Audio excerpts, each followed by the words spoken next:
lang isang bayan ng Cotabato. Singgulo ng tao, singgulo ng mundo, dahil hindi magkasundo sa liyo na prinsipyo ng kagulo.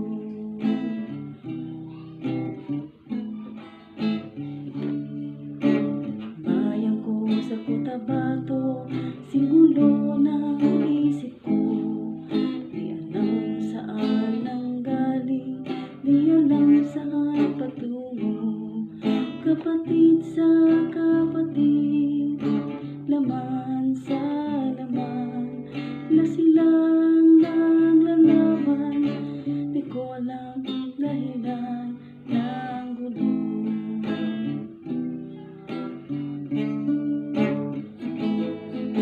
Sa bayang kong sinilangan, sa timog Cotabato, ako ay namulat sa napakalaking gulo.